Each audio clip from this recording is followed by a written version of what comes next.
जय श्रीराम. श्री ब्रह्मचैतन्य गोंदवलेकर महाराज यांच्या प्रवचने ह्या पुस्तकातील आज 4 जानेवारीचं प्रवचन. भगवंताच्या नामानेच वासनाक्षय. आपण सर्व जीव वासनेत गुंतलेले आहोत, कारण आपला जन्मच वासनेत आहे. वासना म्हणजे आहे ते असू द्याच आणि आणखीही मिळू द्या असे वाटणे.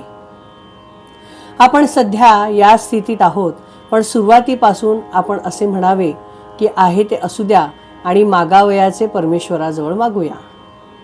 म्हणजे मिळाले तर भगवंताने दिले आणि नाही मिळाले तर त्याची इच्छा नाही, अशी जाणीव होऊन दाता परमात्मा आहे ही भावना वाढू लागेल. आहे तेही त्याच्याच इच्छेचे फळ आहे असे वाटू लागून अस्वस्थता आणि आसक्ती कमी होऊ लागेल. आणि आसक्ती कमी होऊ लागली की हवे नको कमी होऊन वासना ओसरू लागेल. केवळ आपल्या कर्तबगारीने वासनेच्या पलीकडे जाणे अशक्य आहे. त्याला शरणागतीशिवाय गत्यंतर नाही. याकरिता योग्य संगतीचाही फार उपयोग होईल. एखाद्या बैराग्याची संगती केली तर स्वाभाविकच कपड्यांचे प्रेम कमी होईल, पण एखाद्या शेडजीच्या संगतीत राहिलो तर छान छोकी करण्याकडे प्रवृत्ती होईल. म्हणून अशा संगतीत राहावे ज्यामुळे शरणागती यायला मदत होईल. शरणागती म्हणजे परमेश्वराला सर्वस्वी अर्पण होऊन राहणे. याचाच अर्थ आपण उपाधिरहित बनणे. तर मग आपण अशा साधनांची संगत केली पाहिजे की जे अत्यंत उपाधिरहित आहे.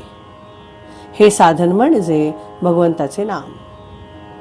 काळ, वेळ, परिस्थिती, उच्च नीच भाव, स्त्री पुरुष, विद्वत्ता, अडाणीपणा, श्रीमंती, गरिबी, प्रकृतीची सुस्थिती, दुस्थिती वगैरे कोणतीही गोष्ट नामाला आड येऊ शकत नाही. तसेच त्याला कोणतीही उपकरणे लागत नाहीत. ते हृदयात सतत आपल्याबरोबर बाळगता येते. नामात वैराग्याचे कष्ट नाहीत आणि कुठेही केव्हाही ते बरोबर नेता येते. त्यासाठी विषयाची तदाकार वृत्ती सोडली पाहिजे. भगवंत माझ्या मागे आहे अशी श्रद्धा राखली की वृत्ती विषयाशी तदाकार होत नाही.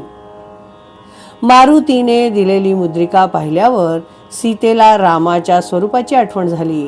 त्याप्रमाणे नाम घेताना आपल्याला त्याची आठवण झाली पाहिजे.